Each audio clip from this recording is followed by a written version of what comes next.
My body language buddies, my name is Jesus Enrique Rosas. I'm the body language guy, and we are here in this live to talk about this preview of Amber Heard's interview. I don't know why she's doing this. I guess to fix whatever Elaine could not do with her interview. I don't know if my mic is too loud. No, my mic is fine. And let's wait a couple, just a minute until you arrive. And remember to hit the like button. That helps give more and more of my body language bodies notified of what we're doing here. And yes, what I'm going to do now, this is like what is called in gaming a blind run. I know that there's this clip, it's a trailer. It's like let me see, it's less than 3 minutes long. Okay, it's less than 3 minutes long, and I will be watching it. I just take a short look, but I try to do. I want to do today a blind run. What is called in gaming a blind run. I don't. Basically, I haven't watched thoroughly these clips, so you're gonna watch me reacting to whatever both Amber and, well, in this case, NBC News want to sell. It's like a word. It's not selling per se. It's a message that they want to convey. Okay, this trailer is a message that Amber wants to give to the public, and let's find out what does she want the public to believe now. We come from several weeks of trial, and of course all the analysis that I did on their trial and everything that has been so far and after their trial. For example, my video on Elaine. We have so much information, but now we're gonna have, like, it seems like, one more hour, because this is a trailer that was posted today. Tomorrow is gonna be like half an hour of the interview, and on Wednesday we're gonna have the final half an hour. So it's gonna be a drip feed. We're gonna have 3 days worth of content. But most important, for my channel, I want you to understand what are the intentions behind people doing this kind of initiatives. And thank for all your comments and all your likes, both in YouTube, on Facebook, on LinkedIn, and on Twitter. We're live on all 4 platforms. Sadly, I'm still banned from Twitch, but I will be unbanned on a couple, maybe one week, maybe 10 days. I will be unbanned on Twitch. But well, we're gonna start. I'm gonna try to. Yes, I have 500,000 subscribers. Body language buddies, thank you all. This is a huge milestone. We have to do something about it. I don't know, still don't know. Okay. Today, I wanted to do a live earlier about it, but I was busy because I'm upgrading parts of my studio for better quality in every single way. So I couldn't reach on time for that. I'm not gonna say it took by surprise, but I thought that it's gonna be later in the evening, so it will be easier. But I already reached that milestone only thanks to you, my body language body. So let's start. Let's listen to the first part, the first like 10 or 15 seconds, because I know that she says something at the beginning that is gonna be relevant. Okay, let me put it. I'm gonna highlight one of your comments. Let me see.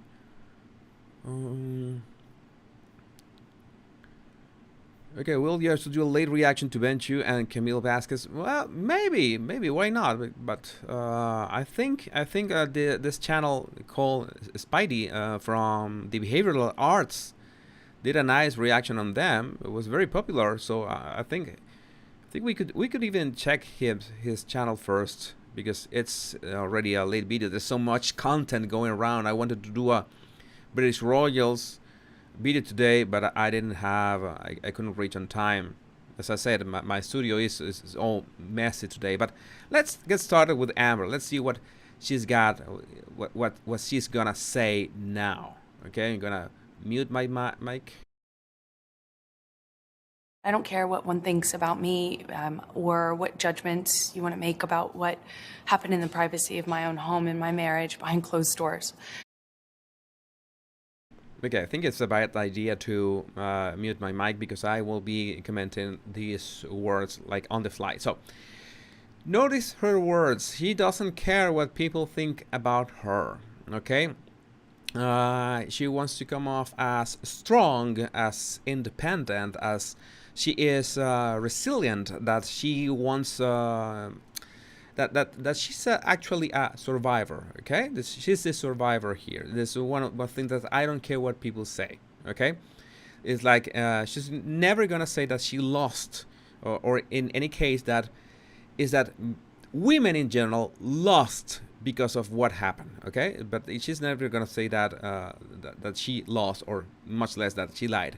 But the thing that she says after that, it's what's relevant, and it's our first stop. Let's listen to that again.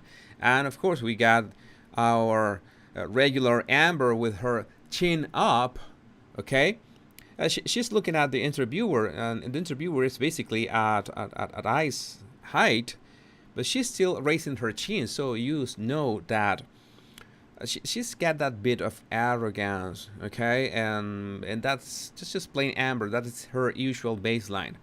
Let's play those first words again, because those words are relevant. I don't care what one thinks about me or what judgments you want to make about what happened in the privacy of my own home and my marriage.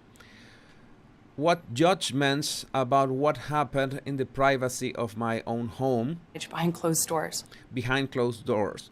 So she is painting, okay, or she is qualifying our judgments, the judgments of the audience, okay, every single one of us who watched the trial, as like we are, this is an invasion of privacy. This is somewhat an invasion of privacy. She wants to qualify that as such, okay? As in, leave Amber alone. What happens in her marriage, that's nobody's business. That's what many Amber Heard simps claim. But this was a public trial, and in fact, that's one of the reasons Johnny wanted to go all public, because he knew this was going to be a messy trial. This is going to be like knowing details that were very intimate, very private, but he knew that it was necessary to, well, let it be known the truth. Okay? So she's trying to paint that as we are invading her privacy. Our judgment is actually failed, okay, or it's not sound just because we are invading her privacy. But it's like, the trial was public. There's nothing that she can do about it. Okay, that's our reality. But you can always, I don't say that this is something that you should do, but you can always try to make people feel guilty in any way. And she's trying, that's a basic narcissist tactic. Try to make you feel guilty of anything. And in this case, she's trying to make us feel guilty because we are making judgments about something that should be private of her life. Okay? But that is also a narcissistic defense, or a manipulative defense, because it's like the man that says, I'm going to say that it has no gender, but the man that says, whatever I do with my wife, nobody should say anything about it, because that's between her and that's my marriage. That's what happened at home. Okay? Or in reverse, whatever I do with my husband is something that happens at home, and nobody should mess with it because something that's part of our privacy. That statement is true to some extent, unless the other party, okay, the husband or the wife, and it could be victims of domestic abuse, are being harmed in any way. Okay, so in this case, it's not like it's gonna be made public or that anyone could mess with that, but it has to be brought awareness to those kind of moments. So trying to feel us, make us feel guilty by claiming that we're having judgments on her private life it's silly, but she's doing it, and that's the first thing that we hear on her trailer for the interview. I know that maybe Amber was not in charge of picking this clip to be the first thing that everyone, millions of people are gonna hear about her trailer and this interview. But it's interesting that even after everything that happened, and after everything we saw with our own eyes of that trial, with her words, with her body language, and Johnny's words and body language, she still claims that somehow this was not fair for her, and that this was not fair is the principle, the main selling point of this interview. This was not fair, and that is a motive that we'll be looking in the rest of the video.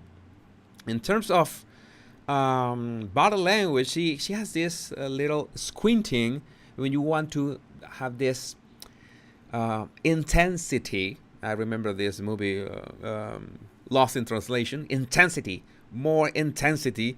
You want to get that intensity. You squint a bit, like your emotions are. You're trying to control your emotions. That's what Amber wants to come off right now. Let's keep playing, and maybe we should review this later. I don't presume the average person should know those things, and so I don't take it personally. But even somebody who is sure I'm deserving of all this hate and vitriol, even if you think that I'm lying, you still couldn't look me in the eye and tell me that you think on social media there's been a fair representation. Okay, this is the she's trying to use a manipulation tactic to reframe whatever attitudes we have or whatever judgments we have towards her. Okay, this is not some form of gaslighting, but this is some form of trying to bend your perception of reality, or bend your perception of what you think is fair. Okay, if she wants to come, like, say that this is not fair for her, she first has to make you reframe your conception of fair. That's how narcissists work. That's how they try to change or hijack your perception of reality. This is important, and this is truly relevant to understand when someone is having an argument with you, or you're having an argument with one person, another person, and this person has a very persuasive, maybe they are very persuasive and they're trying to convince you that you're wrong. They will use this kind of techniques. They will try to make you doubt about your concepts of what was going on. Maybe you have a judgment. I judge this as not fair. What she did, what Amber did, was not right. Okay, but the first thing that she does is trying to hijack that perception of our own judgment that is based on something that is private, and it's like mirroring. We don't like to be our privacy to be jeopardized or invaded, so she uses that so we connect in some way to her words.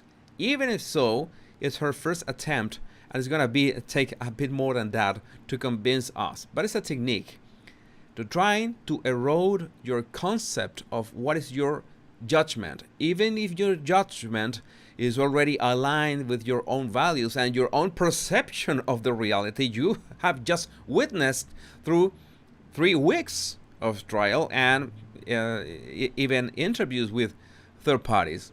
So I'm going to repeat that part of the clip because it's important. Even somebody who is sure I'm deserving. This is something that she says before that. I don't presume the average person should know those things, and so I don't presume the average person should know those things. Okay? I don't presume the average person should know those things. Let me think about that statement for a moment, and please correct me if I'm wrong for what I'm about to say. I'm going to play it again because there's something relevant about that statement. I don't presume the average person should know those things, and so I don't presume the average person should know those things. Okay, she's talking about the average person. She's saying that the average person is not aware of something that she's about to say.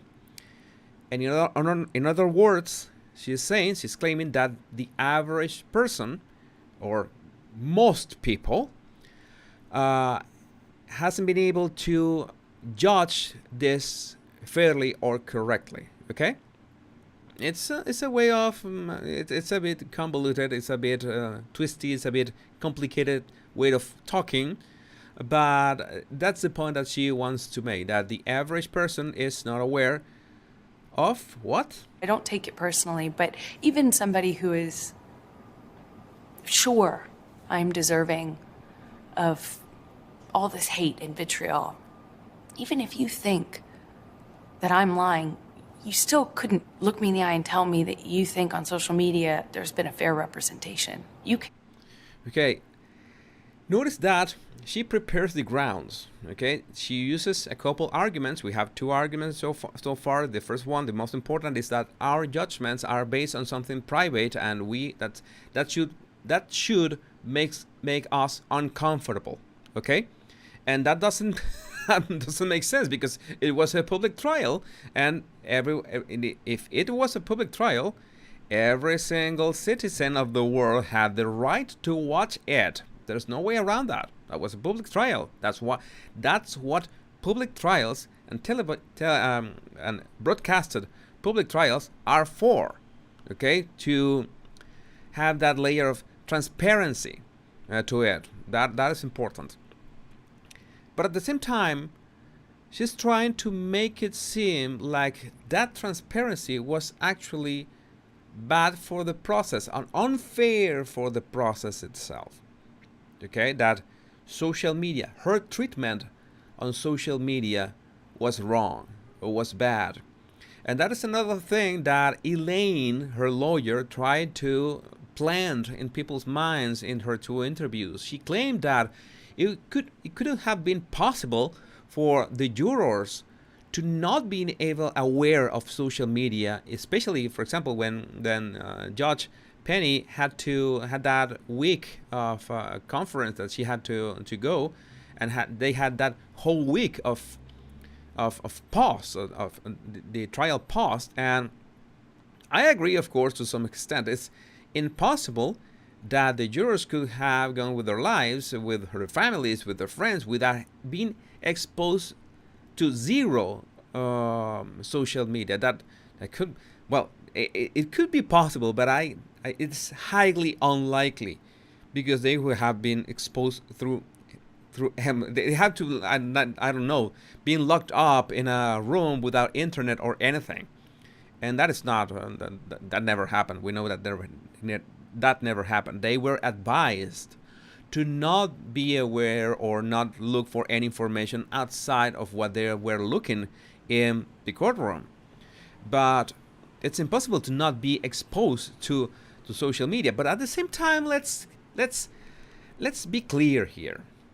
Let's be clear here. No sane person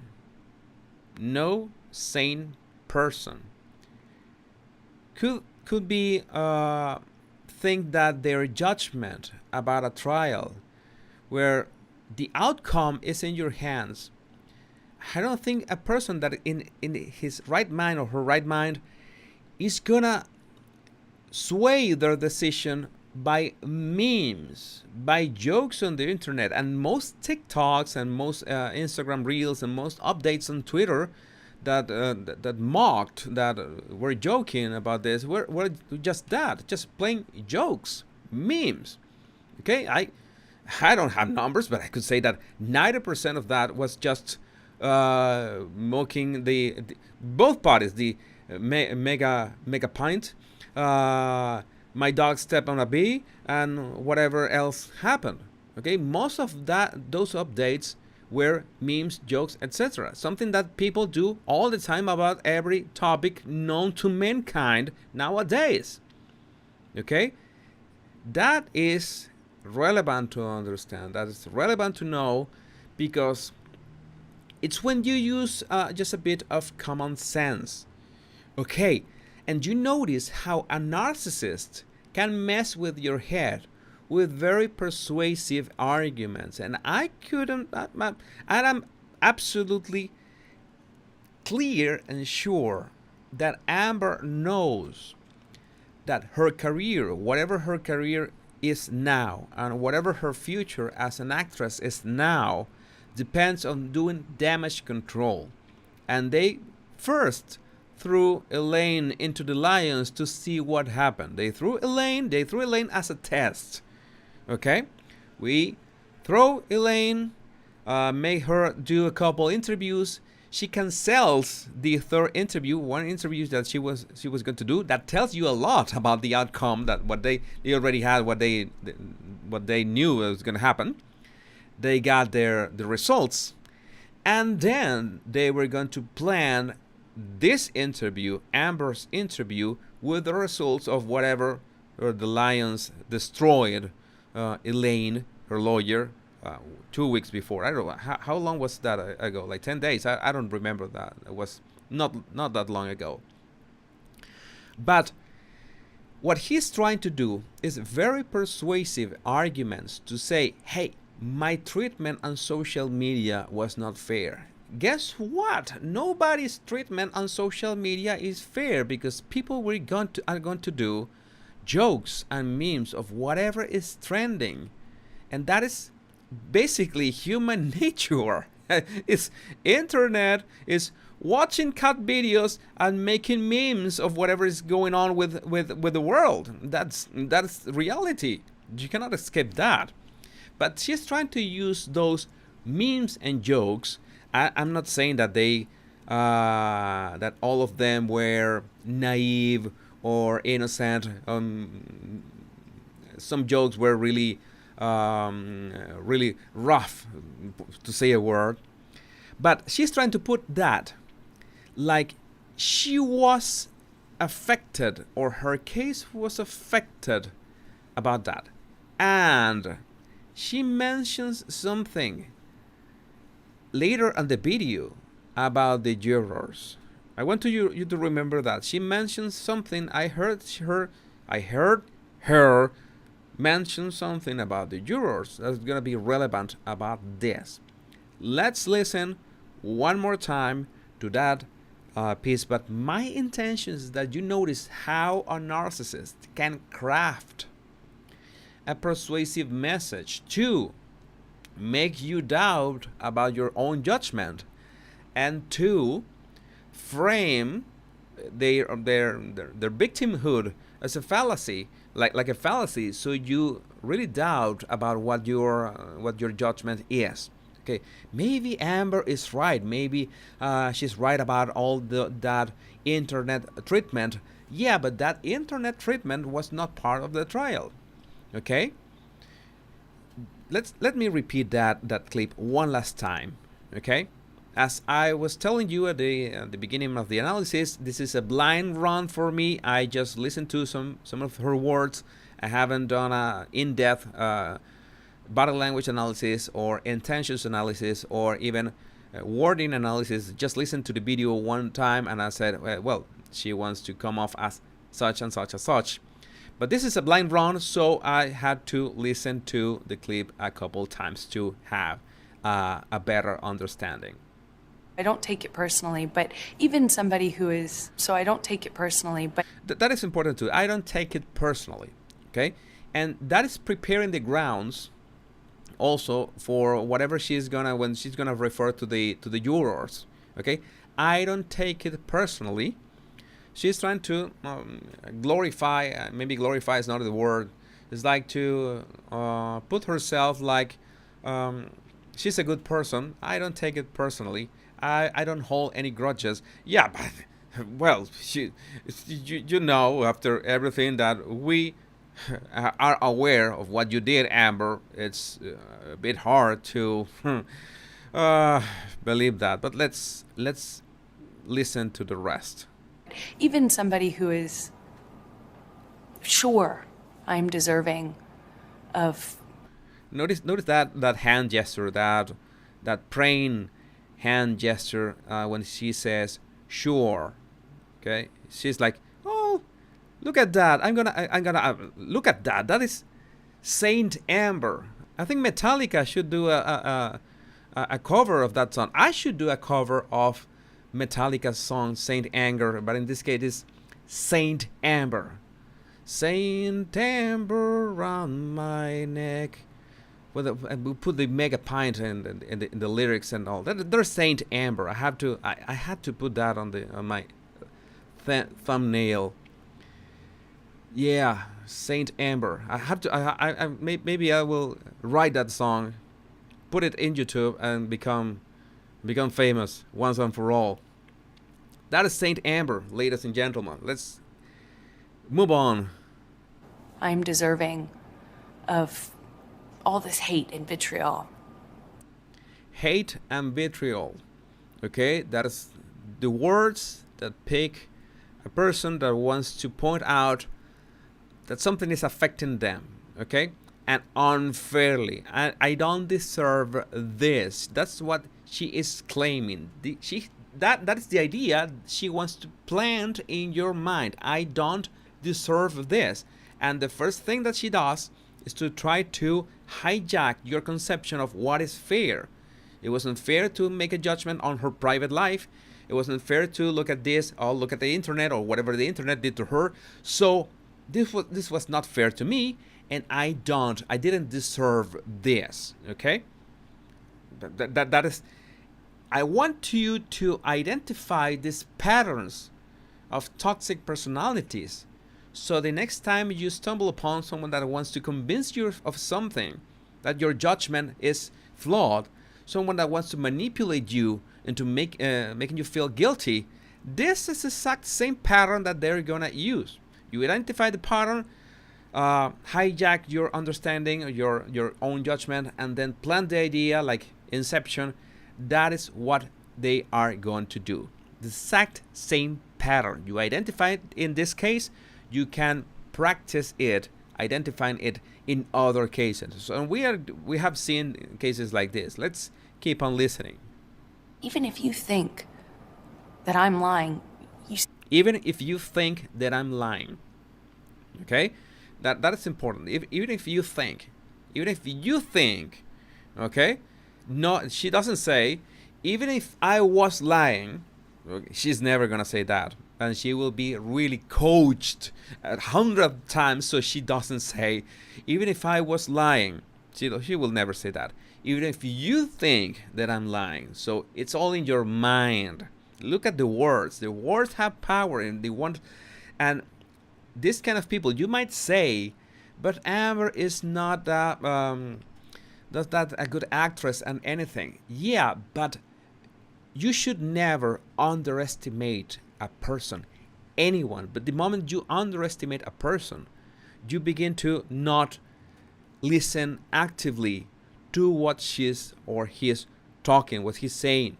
Okay, that is dangerous. Do not underestimate, because your alarms just go off. Oh, this person is harmless and whatever.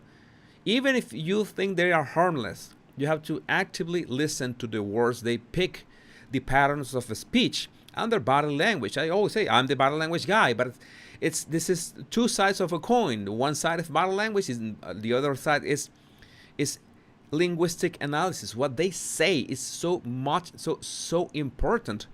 And then that's when you compare with body language and spot those inconsistencies between the two. And sometimes even just with the words they pick, just in this case, we can detect their intentions, what they want to do with our understanding of the case, with the framing of the case in our minds, or the public's perception.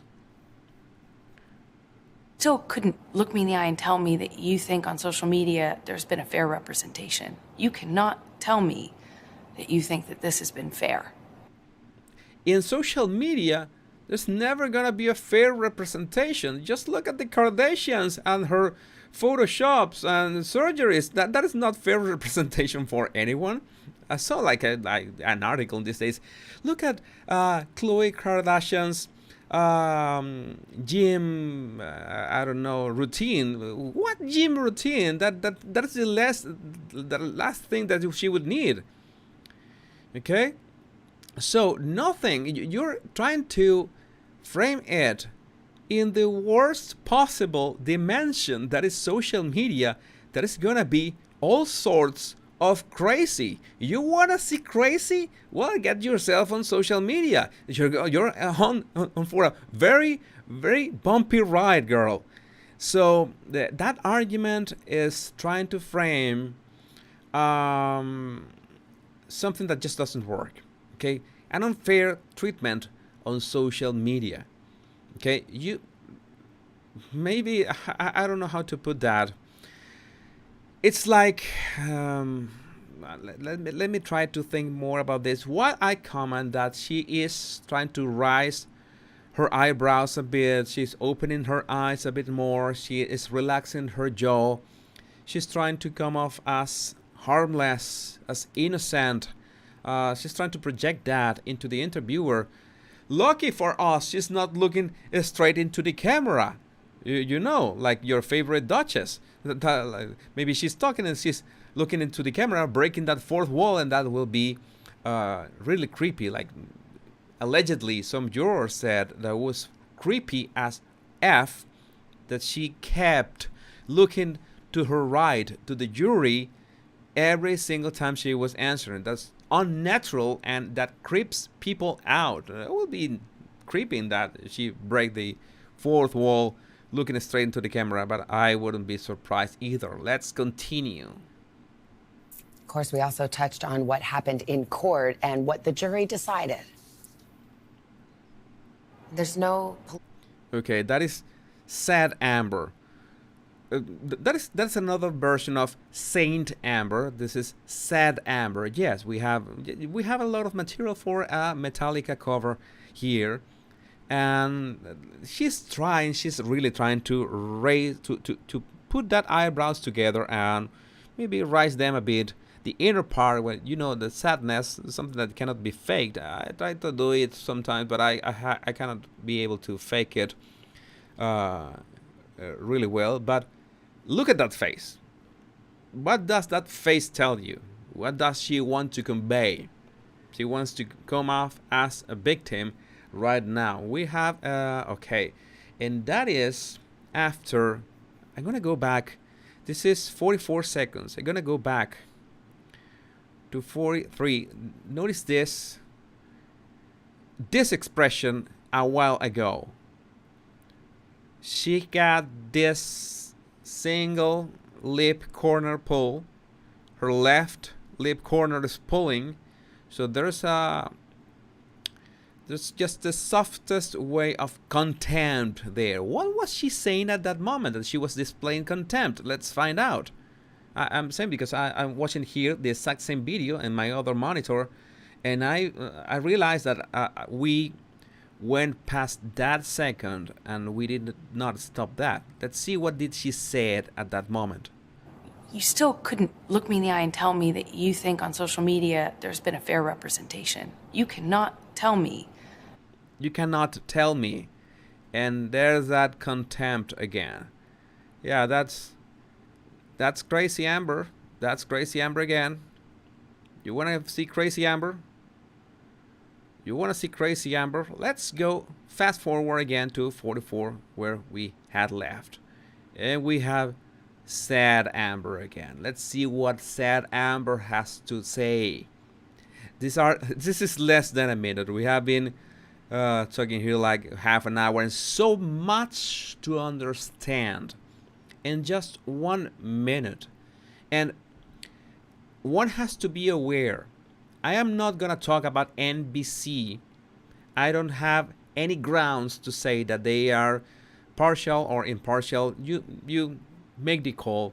Maybe you want to talk about that in the chat, if they're partial or impartial. But they are trying to go for maximum exposure, and they picked up these clips for a reason. Okay, that is also relevant for our analysis. Let's think about that as we continue listening to Amber, listening to her words. Remember to listen to her words and focus on the words she chooses, because that will be important for our final conclusion of this trailer of less than 3 minutes. No polite way to say it. The jury looked at the evidence you presented. They listened to your testimony, and they did not believe you. They thought... The interviewer, by the way, also has this... I don't know. I don't know if to qualify it as contempt, but she says actually they did not believe you. She says that, right? Let me play it again. And they did not believe you. Yeah, they did not believe you, and then she has that half smile of contempt. It's the same side here. The left side, her left lip corner is pulling. It's a classic display of contempt. There's no other way to qualify that. So, to some extent, I think it's like she. I'm not gonna say that she's gonna feeling that towards Amber, but that's why she's displaying the interviewer. I don't know what is her name. I'm sorry, I don't know what is the name of the interviewer, but that is contempt. They did not believe you.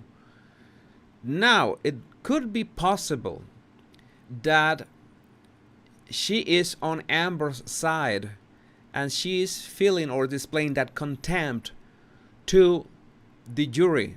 Okay? That's something that she is displaying contempt. That is something about body language. You can see signals. You can see a person in front of her, in this case is Amber, but we cannot affirm on first sight that this contempt display is because she is displaying contempt towards Amber. Okay? You cannot do that. You need more clues. You need more signals. In this case, she is displaying contempt, but we don't know yet if she feels contempt towards Amber, like, yeah, they did not believe you, or she's feeling contempt towards the jury. I cannot believe how did they do this to this innocent woman. Okay? Two possibilities. Only way to know is to keep watching signals, trying to spot signals. And the interview is to Amber, so most camera angles are to Amber. So maybe that will be just a question that we'll never solve. Maybe that's not why you are here. You want to know about Amber, but I thought that it was important to mention that gesture with her mouth, that contempt that she's showing. She's showing contempt, but we don't know why is she showing contempt. But we know that there's something that she did that sparked that emotion. That's when you begin pulling that thread until you realize that you're onto something. But you cannot reach to conclusions in body language with just one signal. They thought you were lying. How could... I'll put it this way. How could they make a judgment? How could they not come to that conclusion? They had sat in those seats and heard over 3 weeks of nonstop, relentless testimony from paid employees, and towards the end of the trial, randos. You know that TMZ guy put his Twitter name as random number 2. Yeah, that was. She's trying to. The interviewer makes this question about if she is angry at the jury for making this decision, reaching this decision. Let's watch that again, because that is important. By the way, the interviewer right at the end, I thought that was a single shoulder shrug, but I'm gonna say that it's both shoulders that are rising. I'm gonna leave her alone for now. Let's see when we watch the whole interview. Well, let's listen to Amber again. How could, I'll put it this way. I have to watch this again. This is, someone should have told Amber, do not act. Do not try to act, please. Do not do that. That will be bad for you. And she forgot. She's trying to act. Look at her. She's trying to act. What is this? Like Rottenborn is banging his head to the wall right now. How could, I'll put it this way. How could they make a judgment? How could they not come to that conclusion? They had sat in those seats and heard over 3 weeks of nonstop, relentless testimony from paid employees and, towards the end of the trial, randos, as I say. She's making sure to cover her back. She has to make sure to not blame the jury, okay? Because that will be a hot mess, okay? That will be a real hot mess, okay? She cannot blame the jury. She cannot proclaim herself innocent because she lost the case. Every single person in this planet, well, not every single person, but millions of people in this planet just saw the trial from start to finish and realized that there was something very wrong with this in so many levels. So she is, plain and simple, trying to save whatever is left of her career. Okay? And what is she going to do about that? She's trying to plant a doubt. Okay? Because most people have a certainty of that they just don't like her and don't like what she did to Johnny Depp. That is reality. Okay? That is something that she cannot avoid. That's something that she has to live with. And in this case, the only thing that she can do is to somehow distort that perception, or try to wrest power to that perception. Okay? Like make you doubt, make the public opinion doubt. She cannot attack the jury. She cannot say it was the jury's fault, because I said that it was a hot mess. So it will be a hot mess. So instead, she points out to the wackiest dimension of Earth, social media. Social media was the culprit. Even if you think that I'm lying, even if that was so, that treatment was unfair. They're trying. I'm going to steal a few lines from perhaps my favorite YouTuber, the Critical Drinker. Is that it's all this treatment of these new movies and TV shows that they're trying to do damage control with her new, woke ideas. And it says that it's social media, this toxic fandom, okay, the culprit of whatever is going with this show, because the shows work. No, the shows don't work because the shows are becoming so woke, okay, that people just don't want to watch them. It's that simple. You're gonna lose money, and you're trying to blame it on the public. That is exactly the same strategy here. Okay? There's no way to do that. No way around that. You blame the toxic social media. In the case of Disney, for example, whatever they have done to Marvel and Star Wars, you blame the toxic fandom. Okay? the fans, the toxic fans, they're to blame for whatever is going on. Okay, they are wrong. No, they are not wrong. You are the one that is wrong. Okay, in this case, she's trying to blame social media, the people, okay, that share all those, that made all those memes, including me, myself, and putting the blame on them. Okay, but it's exactly the same strategy. And that is another thing that you see narcissists doing all the time, trying to blame third parties for something. You are lucky if they don't blame you for whatever you're telling them, you're accusing them about. Okay, you accuse them of something, and they are capable of accusing you back, saying that you are the one to blame for that, for their actions, for their behavior, for the outcome. Yeah, they can do that, but sometimes you have to just blame, oh, my boss did this, or my family did that, or the society. We live in a society and such and such and such. Okay, that is deflecting, and of course, if there are concrete people, in this case, the jurors, that could be, you could point your finger at, but they're concrete people. Okay, you're not gonna mess with them. But again, as I said, she will absolutely destroy everything that is dear to her.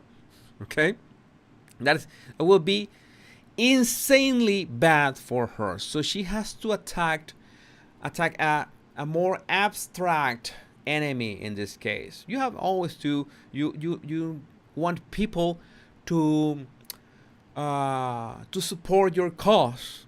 Okay, you have to look yourself, you have to look for an enemy, a common enemy.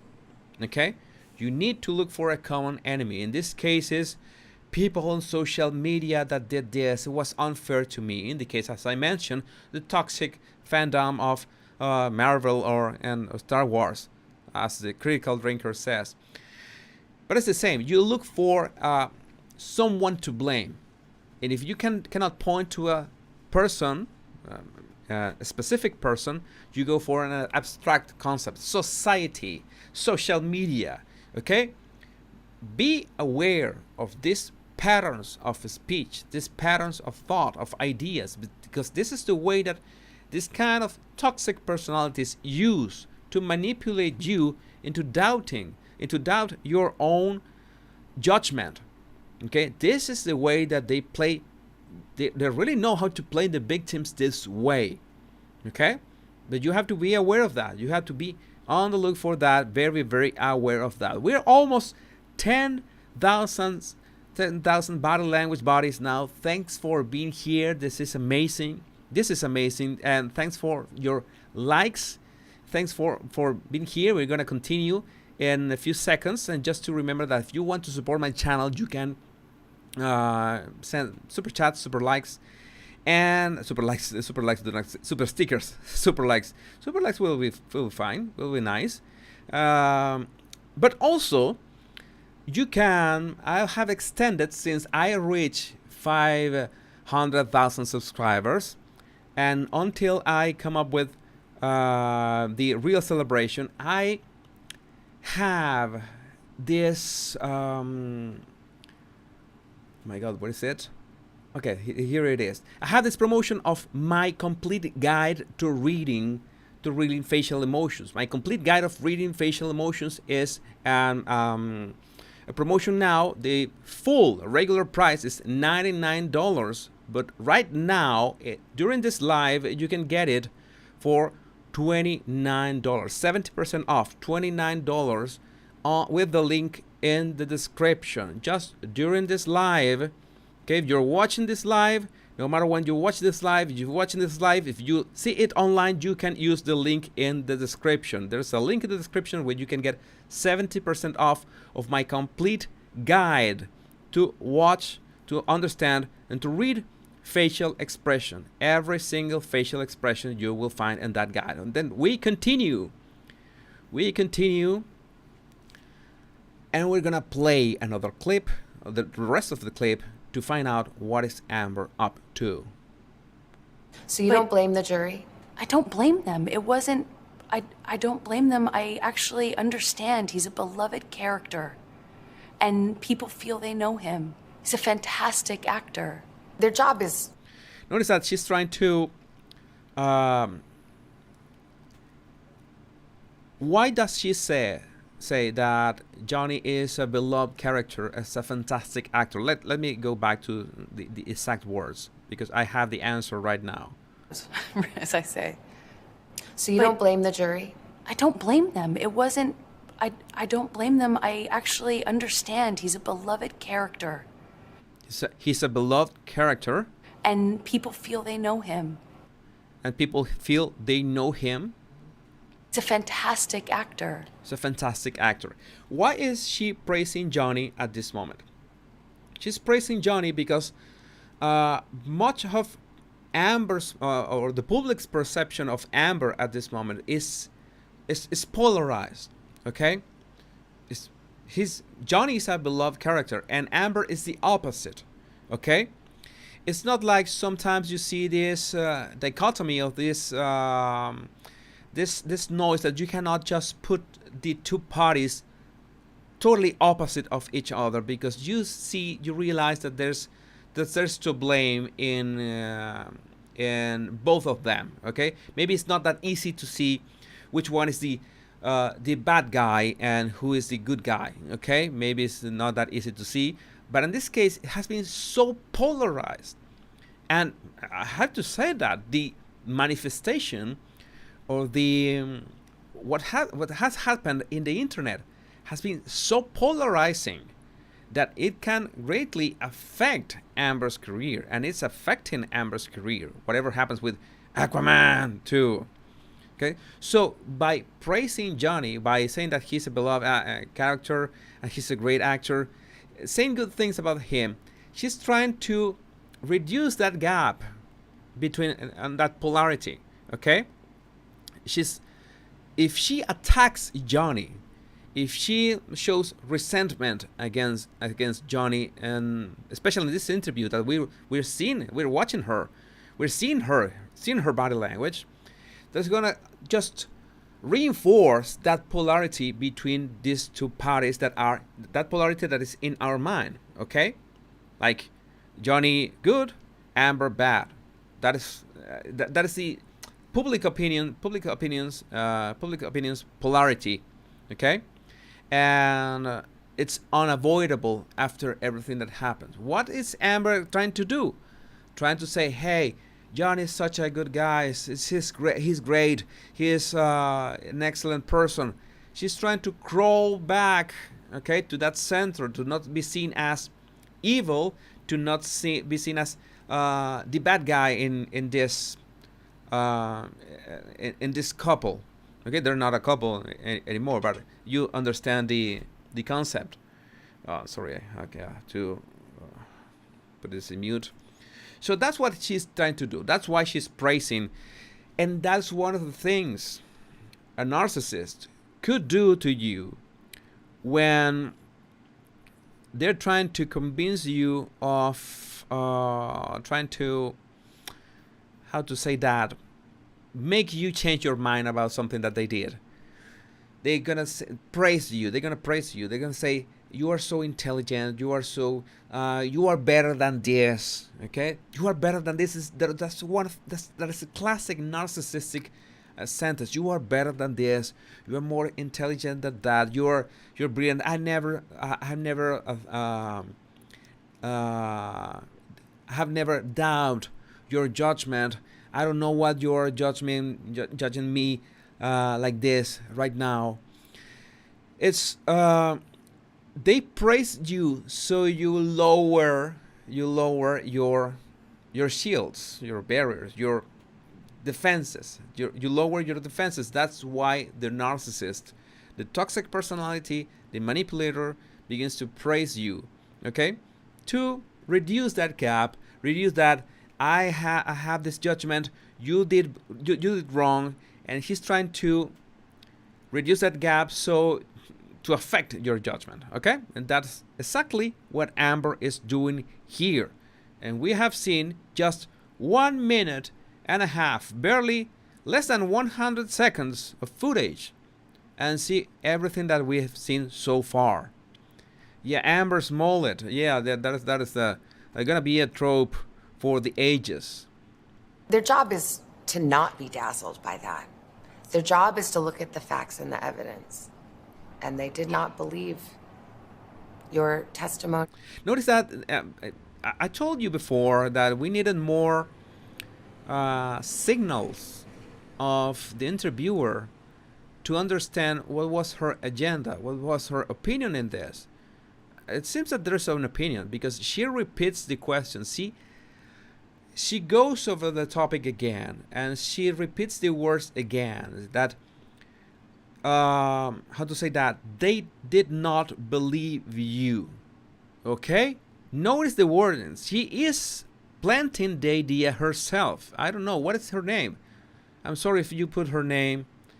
I'm sorry if you put her name. You wrote her name, but because I don't know if you write her name. Okay. Savannah Guthrie. Is she Savannah Guthrie?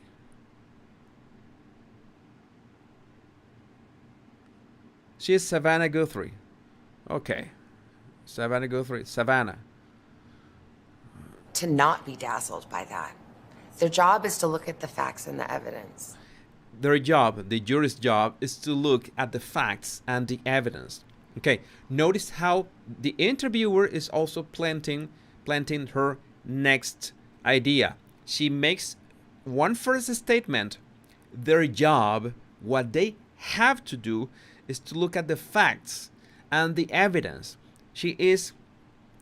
It's like you prepare your punch, you prepare your hit, or your hit or your punch. You know that Amber has the confusion with between terms. Hit or punch. It's not, well, whatever. She's preparing her next statement. The jury's job is to look at the facts and the evidence, okay? And we, as the audience, for us it's very important, the facts and the evidence. But as you are asking in the comments, what evidence are you talking about?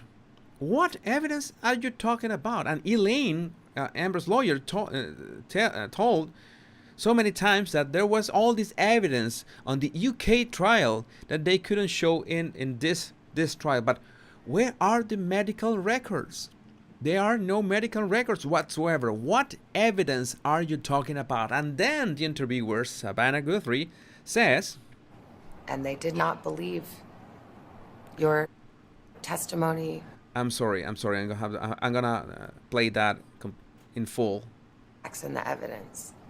And they did not believe your testimony or your evidence. And they did not believe your testimony or your evidence. Okay? I say, well, yeah, what evidence? But she's saying, Savannah is saying, expressly saying, they did not believe. Okay? What does that statement tell you? What does that statement tell you? If she's saying, if the interview Savannah is saying, they did not believe you, she's implying that Amber told the truth. Okay? This is not an interview. This is not an interview. Please do not fool me into telling me this is an interview. This is a well-crafted public relations effort to try to save whatever is left of Amber Heard's career. That is all. You say, what is the interviewer's business into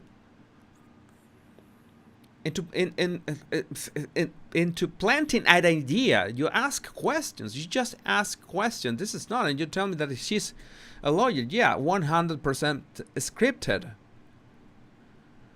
100% scripted. I have to play this again because I'm noticing that Amber has a reaction, a body language reaction to that. Let's listen to that again. Their job is to look at the facts and the evidence. And they did not believe your testimony or your evidence. Notice that she doubts. Amber, Saint Amber, doubts for a second. She stutters. I don't know if that was on purpose. I should look at that. I should look at that a couple more times. Let me look at that a couple more times right now. And they did not believe your testimony or your evidence. Again, how could they, after listening to 3.5 weeks of testimony about how I was a non-credible person? About how I was a non-credible person. Okay, that's another way of framing herself. She's not saying, she's saying that every single witness of Johnny's witnesses were there just to put Amber as a non-credible person. But the problem is that if your testimony doesn't add up, and the testimony of those randos makes sense in so many ways, and your witnesses, because you will remember, those of you that were with me in those 8-hour-long lives, those Amber witnesses were painful to watch. That was awful. The only reasons we stood that ground is because we were together, suffering together. Okay? We were suffering together. That is the only reason we stood those Amber's witnesses. That the only thing they did was trying to bore people, more certify the jury. I couldn't imagine being the jury in those situations. It was just a lot of psychobabble and fluff, and so much nothing. Okay, and you have Johnny's witnesses like Kate Moss. That was less than, I don't know, it was less than 3 minutes. Her testimony, it was right to the point. So that is another reason you're claiming that Johnny's witnesses are resting your credibility. But what credibility do you have in the first place when your own testimony doesn't add up? And you remember the diagram that I did from her sister Whitney and her testimony and her 2016 testimony about what happens on those stairs. And it didn't add up. Some kind of wacky physics, wacky universe that allows for those physics, and that simply it was not right. And not only was not right, she went through those recollections in a way that was unintelligible. People could not follow what she was saying. It made no sense. You tried to make sense. You remember when Johnny explained everything. He used his body, he used his voice, his gestures, everything to make sure people understood the things that happened. Yeah, in the case of Johnny, it was maybe too slow at times, but he wanted to make sure that was his one shot. That was his one shot at being declared innocent of the hell he had been living. So I think every single one of us would have been took our time if that was our one shot to get our life back. Okay, so that, well, their witnesses, no, your own witnesses, Amber, your own witnesses did not help your cause, because they were only fluff that confused the jury over and over again. I don't know how to put that. I'm sadly, that is not part of an analysis, because we are not analyzing her words, because we are using, I could say, hearsay, objection, hearsay. We're using content of what we saw in the trial, but she's trying to reframe what we saw in the trial, what we experienced in the trial, in a way that at least maybe not benefits her, but at least lower a bit that bad perception of the public on her. That's what she needs at this point. Just lower the heat a bit. That's what she's desperate to do, and that's why she's in this interview, and we're barely just 2 minutes of footage, and we already have no Amber's intentions with this. Not to believe a word that came out of my mouth. We're going to have more of our exclusive interview with Amber Heard first on Today, tomorrow, and That's it. I think that was it. Yeah, no, that was it. Let me put that last clip. Last part. Let me see how many of... More than 10,000 body language bodies right now. That is amazing. Thanks for being here. It's amazing to have you here, my buddies. That is great. Let's listen to that last sentence. Not to believe a word that came out of my mouth. How not to believe a word that came out of my mouth. She's implying that somehow Johnny's witnesses have, I don't know, a degree, maybe are board certified in hypnotism, or they have, I don't know, mentalist techniques, or they are somehow, I don't know, mind controllers or something, but they made the jury not believe anything that came out of Amber Heard's mouth. So it's not that Amber did not say the truth. It's not the jury's fault. It was Johnny's witnesses. It was Johnny's witnesses that made the jury believe that what Amber was saying was false. You know all the route you have to take to reach to that conclusion. Okay, she cannot, of course, Roddenborn must have said, you cannot say anything about Johnny, say anything but good things, okay? Because you know why. Let's be honest here. She cannot say anything because she lost the trial for a reason, okay? She's just trying to do damage control. This is just damage control. So I cannot attack the jury directly. I cannot attack Johnny directly. Of course not. I don't want a second trial because that she already lost this one. Okay, she cannot attack Johnny because she doesn't have any means to attack him. So what can I do? Hey, I know I'm gonna attack social media users. Okay, like yours truly. And let's attack Johnny's witnesses because they somehow, like Camille said, so they risk committing perjury just to, I don't know, they are like Johnny's henchmen, that they will do anything that Johnny says. They will even risk perjury. That was Camille's words. Very, very good, very extremely well-placed words. Like, you're telling me that my clients, Johnny's witnesses, came here to a courtroom, are risking perjury, and you remember that if you lie under oath, you go to jail, right? And you're saying that every single one of them, their witnesses, convinced the jury, okay, not of Johnny's innocence, but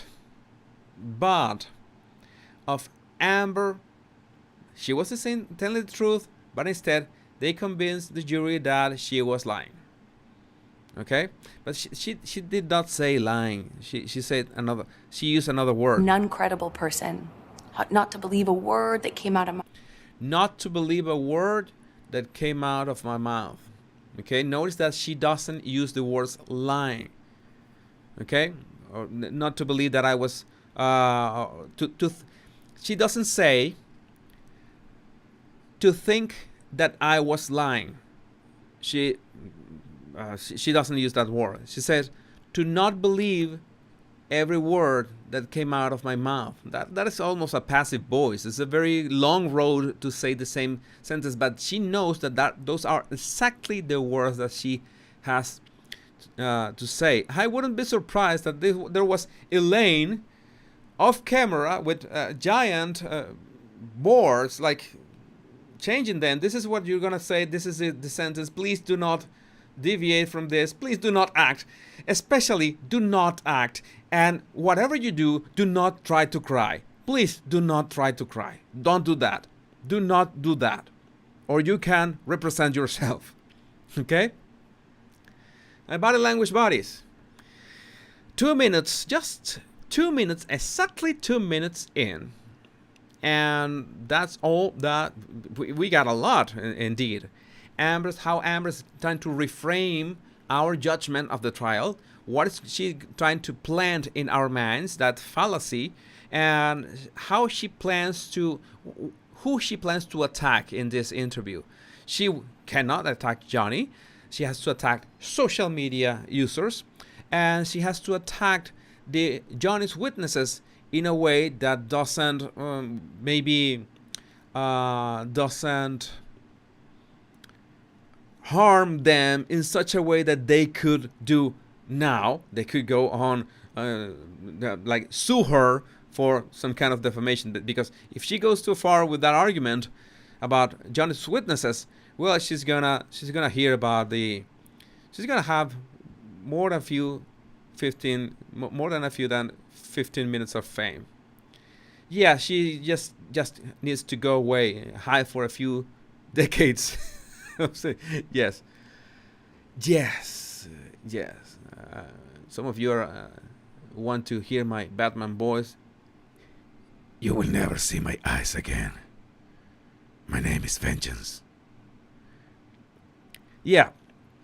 Well, we're waiting for tomorrow. I don't think I will be live streaming it, because I don't know if my channel could be flagged or something. I have had some copyright issues with those live streaming, but what I can do is to record the program and just put some clips in the evening. Maybe you have to go to work, maybe you are early in the morning, you will be a bit busy. I will do a live on tomorrow's first part of the interview at more or less the same time that this live started.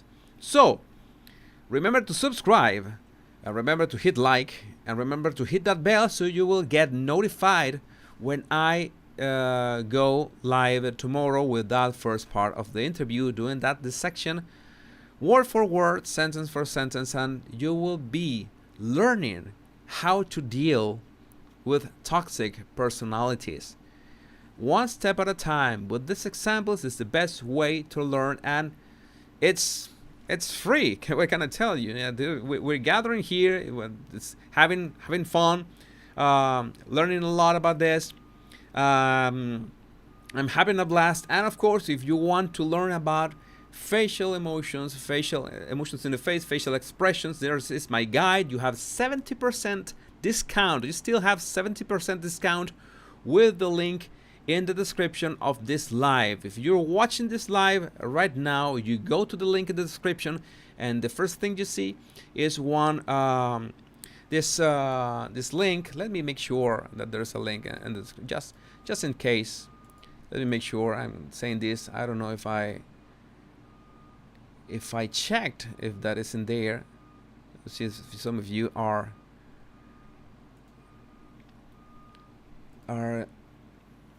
commenting that don't see the. No, there is the link. The first link that you see in the description of this video, and maybe the pinned comment. As long as the live ends, you will see it in the pinned comment. The first pinned comment that will be there. My body language buddies. My name is Jesus Enrique Rosas. I'm the body language guy, and it was a pleasure for me to dissect this glorious first 2 minutes of Amber Heard's effort to bring whatever career she had. She had a career? I'm finding it out right now, but whatever. You learn something every day.